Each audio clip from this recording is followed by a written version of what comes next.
What's good, fam? Jay-Z just stepped onto his first solo stage in 7 years and dropped a lyrical tactical nuke on Nicki Minaj while millions watched the live stream. We have been waiting for the God MC to finally address all this industry mess, and he picked the biggest venue possible to remind everyone who really runs things. On May 30th of 2026, Hov walked out at the Roots Picnic at Belmont Plateau for his first major solo festival set since back in 2019. The energy in Philly was already through the roof, but nobody expected the music to cut out while Jay went a cappella for 4 straight minutes. This was not just a show for the people in the grass, it was a message to everyone watching to see if the king still had his crown. When the man who basically controls the Super Bowl halftime show picks up a mic, every single word carries the weight of a multi-billion-dollar empire. Jay-Z delivered these bars without any music at all, which forced the entire crowd to focus on the targeted shots he was firing at people who played with his name.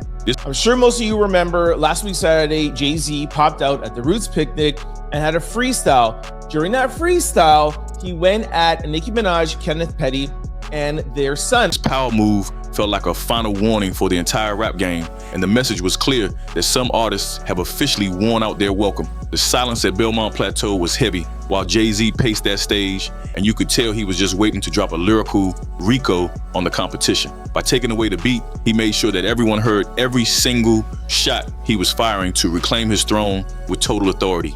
This surprise return was the ultimate flex because it showed he can still dominate the culture whenever he decides to leave his corporate office. We are looking at a man who spent years building a legacy, so seeing him go back to this raw style of warfare was a shock. It was just like, all right, man, we played enough defense.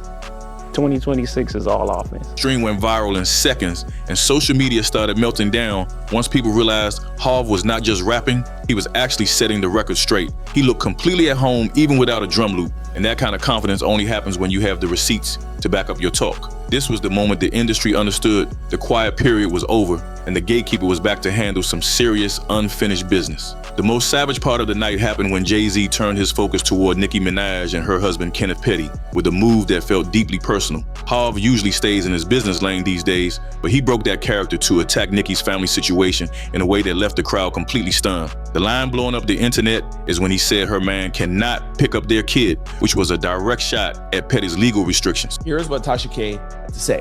The audacity of him to throw shots at somebody's baby, because he's throwing shots at Nicki Minaj's baby, okay?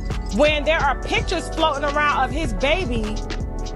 This bar points to the fact that Kenneth Petty is a registered sex offender after a conviction for attempted rape back in 1995. Because of that legal status, he follows strict rules about being near schools, and Jay-Z used that to question his role as a father. It was a cold way to remind everyone about the baggage Nicki is carrying while she tries to act like she is completely untouchable. Jay-Z basically told the world that while she talks about being a queen, the man she chose cannot even do basic dad duties without checking in with the parole officer. This attack caused an immediate shift in how people view Nicki's legacy because it shined a light on a reality her fans usually try to. So we all know Nicki Minaj's husband, Kenneth Petty, is a registered offender, and he can't be anywhere near schools, and wherever he lives, he has to register his address. So ignore. Jay-Z does not usually get down in the mud like this, so the fact that he brought up Kenneth Petty's legal history proves the bridge to Roc Nation is gone. The reality of Petty's legal situation is not just some internet rumor. It is a documented fact that has followed their family for a long time.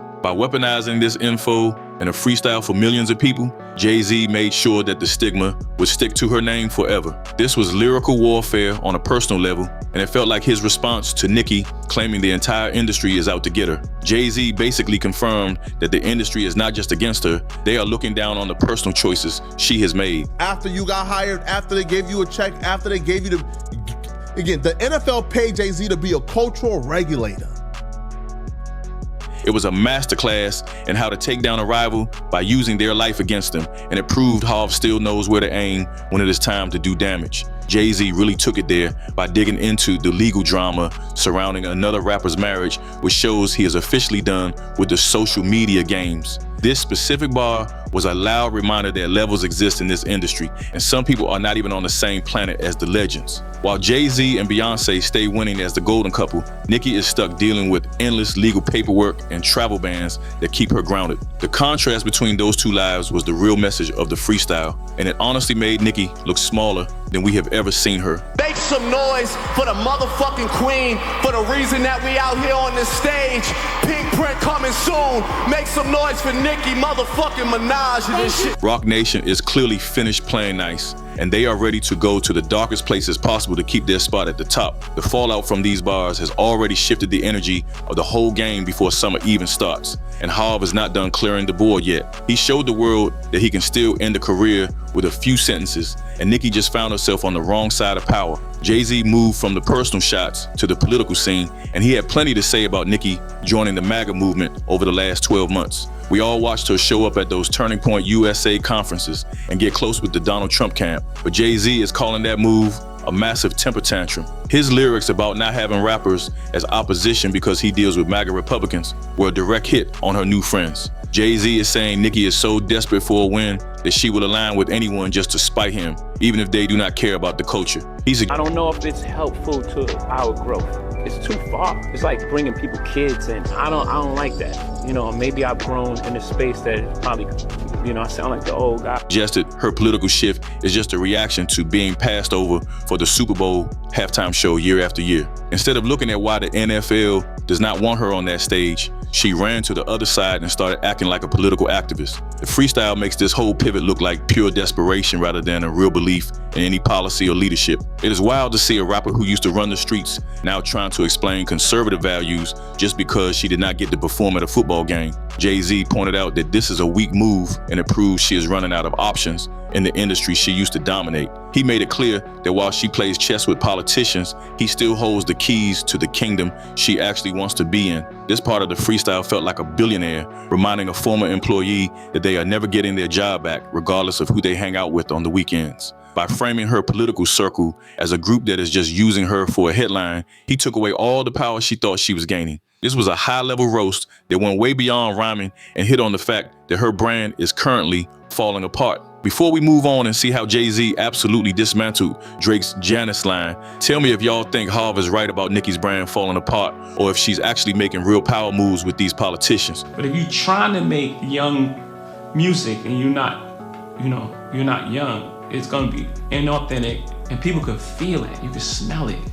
Let me know in the comments, no cap. While you at it, hit that like and subscribe. Let's continue. Then Jay-Z decided to finish the job by grouping Nicki with every other outsider who has tried to take a shot at Roc Nation. He finally addressed that Janice shut the F***K upline that Drake used to claim the jig was up for the older generation. Drake thought he was being smooth by saying Jay-Z and the veterans were losing their grip, but Harv reminded him that he is still up 10 on the charts. It was a simple way to show that even while Drake moves like a pop star, Jay-Z is still the ultimate benchmark for success.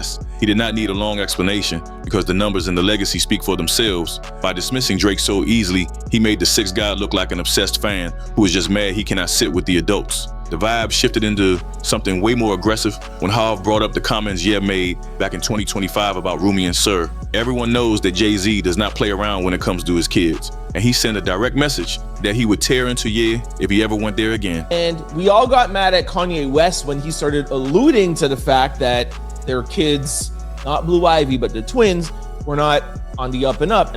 It was a cold moment that served as a reminder of why you never touch a man's family in a rap battle unless you want all the smoke. Even Tory Lanez caught a stray during this part when Jay-Z started clowning his height and those leaked jail calls that have been all over the internet lately. That bar about leprechauns running out of magic tricks was a blatant shot at the legal drama and how Tory has been acting like a total pest in the game for years. Putting Nicki Minaj in the same category as Drake and Ye was Jay-Z drawing a line in the dirt to show who stays inside the Roc Nation circle. This was a calculated play to show that all his rivals are stuck on a sinking ship while he is cruising on a luxury yacht. It looks like Harv is building a whole new hierarchy where you are either rocking with the establishment or you are fighting for scraps on the sidelines. He is making it obvious that he views these different beefs as a single attempt to mess with his empire, and he is shutting that down immediately. It was just like, all right, man, we played enough defense.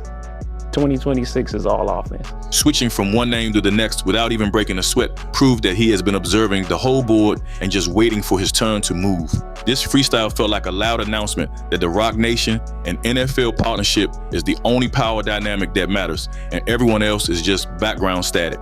Watching him go at all these heavy hitters at once reminded us that he still has the bars to outlast anyone, even if he usually stays in the boardroom these days. These lines are going to echo for the rest of the year because he just split the whole rap game into two very different sides. Nicki Minaj is officially on the losing team as far as Jay-Z is concerned, and that is a scary place to be when you are trying to keep your career alive. Right after the freestyle wrapped up, Harv turned the pettiness up to 1,000 by bringing out Meek Mill to perform Dreams and Nightmares in his own city. I'm sure most of you remember last week Saturday, Jay-Z popped out at the Roots picnic and had a freestyle.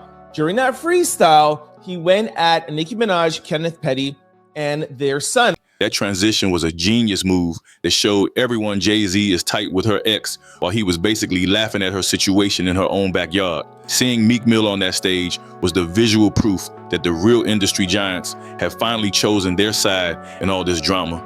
By standing next to Meek, Jay-Z used Nicki's past against her to make her look less important in the current rap conversation. It made her look like she was standing all alone while the most powerful people in the industry were happy to leave her behind. This was about more than just a hit song because it showed who has real friends in high places and who is searching for allies as the game changes. The Philly crowd went completely wild for that moment, and it felt like the absolute end for any chance of Nicki making peace with the Roc Nation family. This whole show confirms that we are in a real hip-hop Cold War where the Roc Nation and NFL alliance is systematically icing out the Drake and Nicki camp. My take is that this is a planned effort to save the culture from shifting toward MAGA politics and those desperate moves people make on social media. I don't know if it's helpful to our growth.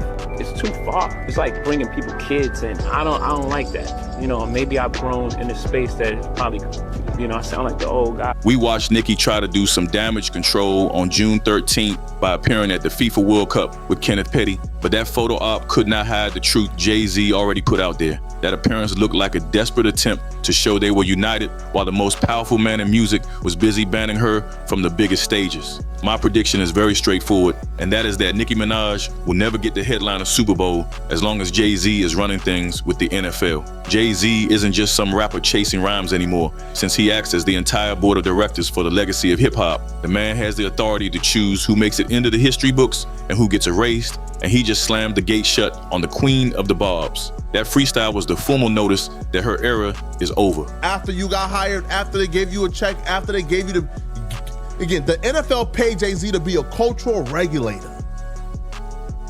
The ultimate gatekeeper just proved that her influence has hit a wall, and he used a live broadcast to control the narrative and show her exact rank in his kingdom. Before we see how the Barbs try to flip the script on this one, tell me if you think Harv went too far by mentioning the family situation. I want to know if you think this was a low blow or if she actually had it coming, so tell me in the comments, no cap. While you are at it, hit that like button and subscribe to the channel for more updates. We are officially out for now, but I will see you in the next breakdown.